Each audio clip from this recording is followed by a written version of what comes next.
这是韩国超大限制级悬疑电影，凶手每次把人打晕之后，拖到草丛里并拉开衣服，开始摸到第13根肋骨上，接着敲打几下，女人就会疼痛到眼球爆裂而死。手段高明的法医也无法检验出死因，而最后的真相揭开之后，惩罚凶手的手段也是残忍至极，这也完美体现了人性本恶。故事开始起于一名少女失踪案。敏珍出生在一个富裕又幸福的家庭，父亲是当地的名人。由于父亲钟灿最近在竞选当地市长，而母亲也整天给老公拉竞选票。然而就在这天清晨，敏珍上学之后就再也没有回来。母亲联系了所有熟人，听到的结果都是没有见过。她赶紧给丈夫打去电话，可丈夫却让她先不要对外声张，因为她是这一届市长竞选的候选人，而支持她的人比首任市长低很多。如果女儿失踪的情况对外透露的话，对自己的竞选有很大影响，那他肯定不会竞选成功，所以让他妻子先等一等，可能女儿只是出去玩了，说不定明天就会自己回来。然而到了第2天，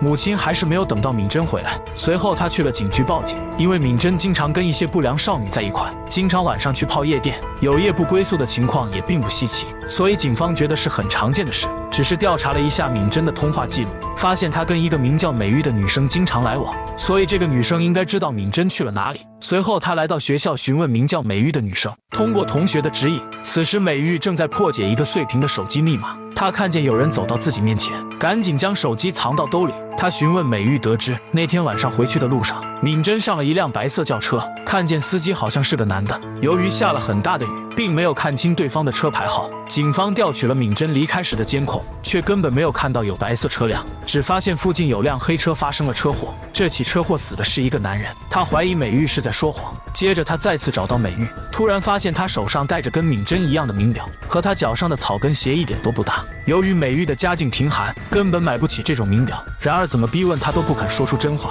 美玉的行为表现让他觉得女儿的失踪肯定不是离家出走这么简单。随后找到学校的老师询问，美玉一直是个品学兼优的好学生，也经常帮助其他成绩不好的同学，所以她更不可能会去偷东西。而且她跟敏珍一直是非常好的朋友。虽然很可疑，但母亲始终找不到任何证据。为了找到有用的线索，母亲尝试登录了女儿的社交账号。令人大吃一惊的是，邮箱里竟然存有上万多个邮件。经过一整夜的详细筛选，最后看到一封奇怪的邮件。原来敏珍一直以来的成绩都是来自这个人提供的考试答案，难怪贪玩的敏珍成绩变得这么好。他调查了邮件人的信息，接着打电话进行询问。没想到的是，邮件人竟是女儿的班主任。面对敏珍母亲的质问下，这时老师提供了一个视频录像，画面显示两人正在唱歌表演，下面的观众对他们进行排挤侮辱。原来敏珍在学校早就被孤立，而家庭贫寒的美玉也是如此。由于老师看到后可怜他们，就将考试答案经常提供给他，借此可以提高自己的成绩来得到大家的尊重。知道情况后，女人非常崩溃，她跪下求老师，希望能帮她，但老师知道的只有这些，老师自己也无能为力。为了提高竞选几率，敏珍的父亲每天带一群人清理河边的垃圾。然而他的妻子为了寻找女儿不知所措，但她丈夫不关心女儿失踪的事，引起了所有民众的反感。她发现民众很关心敏珍消失的情况，这时她转换了应对思路，开始对外宣扬自己其实很关心女儿。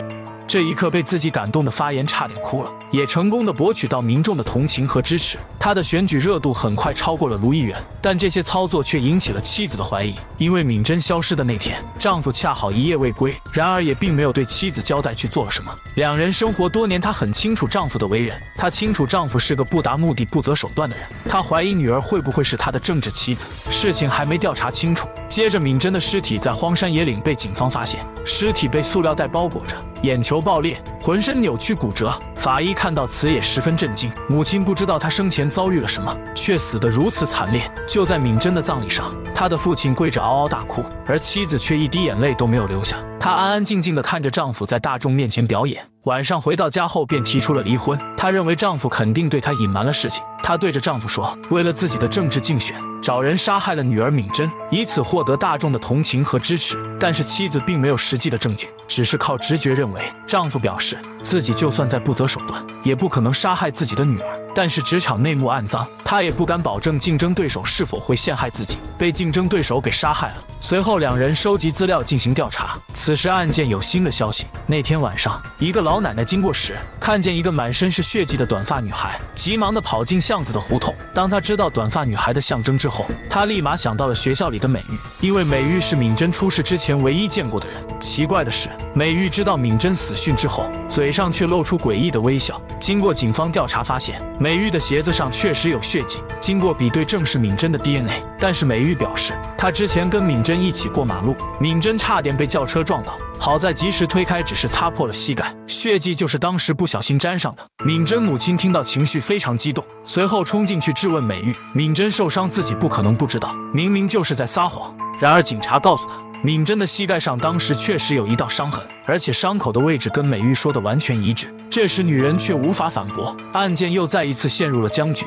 没办法，警方只能通过测谎仪来测试，经过测试依然不能确定他就是凶手。随后警察叫来了当时的老太太，不过老太太说当晚天太黑，也不能确定短发女孩是不是美玉。美玉尝试破解闵真的手机，多次尝试过后终于成功了。随后手机就收到了一条短信，看到短信后美玉就偷偷溜出门，然后来到了荒山野岭的附近，接着到达一个草丛里丢下自行车，从草丛里开走一辆汽车，车辆很明显有撞击痕迹，而且车辆的后座沾满了闵真的血迹。美玉开着车在路上绕了一圈之后，又回到了原来的地方，谁都不知道她这么做的目的是什么。母亲依然没有放弃寻找凶手，她怀疑过丈夫的竞争对手，也怀疑过班主任跟美玉，但最终都没有确凿的证据。这时突然想起那天晚上发生的车祸，死者是一名男性，她觉得这场车祸或许有蹊跷。紧接着她独自来到了车祸现场，看看是否能找到蛛丝马迹。没想到这时背后出现一个黑衣人，把她打晕，然后被拖进了草丛中，把她压在地上之后，用专业的杀人工具进行裂口，锤子敲打女人的肋骨几下之后，女人的眼球差点爆裂而死。就在女人快要疼晕的时候，这时一个男人突然扑了过来，及时制止了这场危机。女人再次醒来后已经躺在医院，警方再次查出情况，其实想杀害他妻子的是跟她丈夫一同竞选如意园那边当中的狂热粉丝。为了妻子的安全，丈夫给她配了一把电击枪，妻子也意识到自己可能误会了他，原来丈夫一直在暗地里保护她。经此事之后，男人也稳坐市长的职位，而丈夫更高兴的是，他跟妻子的矛盾已经得到缓解。第二天，他反复看女儿的表演视频，他突然发现一个行为奇怪的女孩，台下所有人都对闵真他们扔东西，而他却表现得非常支持。随后他便找到了这个眼镜女孩，经过了解，眼镜女孩为什么成为他们的忠实粉丝，也是因为跟他们有着相同的遭遇，在学校也是经常被同学们排挤。接着他给女人看了一段视频，这段视频里的位置是他帮闵真和美玉相约在秘密基地拍的。女人知道地址后就赶到了基地，她打开墙上的木门，这时她顿时傻眼了，发现墙上贴满了两人亲密的合照。看了这些照片，表明闵真和美玉的关系不仅是朋友这么简单。这时母亲才明白自己根本不了解女儿的内心世界，女人愤怒地把东西全部砸碎。就在她拿起谷子时，突然掉落一个塑料袋，打开之后里面竟然是1亿韩元的现金。两个学生怎么可能有这么多钱？女人疑惑查看了周围，终于在草丛内发现了那辆黑色轿车。紧接着她把美玉叫了过来，将1亿现金倒在了她头上。在女人的逼问下，闵真到底是怎么死的？她终于说出了实情，这是撞死闵真男人留下的手机。原来那天晚上放学时发生车祸的正是闵真，她被一辆黑色轿车撞倒后，还被重复碾压致死。美玉目睹了一切，就在男人下车时拍照发给雇主时，美玉就偷偷跑到车上，踩下油门，向男人撞了上去。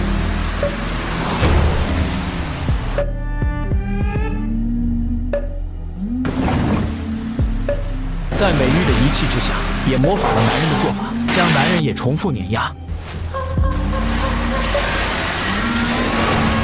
并将男人的手机拿走，而闵真的尸体也一并搬到车里，随后逃离了现场。警方调查后，男人只是撞车而死，并非谋杀。美玉带走闵真的尸体后，将她埋在了深山树林当中。之所以美玉不敢说出真相，是因为买凶杀害闵真的人正是他们的老师班主任。起因来自一次家长会，闵真的父亲对女儿的老师一见钟情。美玉发现后告诉了闵真，两人知道后并没有把事情透露，而是给班主任送一个汽车吊坠，里面其实是一个针孔摄像头。不久之后，摄像头拍到了两人劲爆的动作画面，而视频里的男主角正是闵真的父亲。闵真不想让母亲伤心，他拿了视频威胁班主任赶紧收手。让班主任给他发考试答案，好让自己的成绩变得好一点，让自己的母亲为自己骄傲。因为不久自己就要出国留学，为了帮助家境困难的美玉，要求班主任用1亿韩元作为视频交换。但是狡猾的班主任想上位，却怀了敏珍父亲的孩子。没想到敏珍刚拿到现金，就被雇来的凶手进行杀害。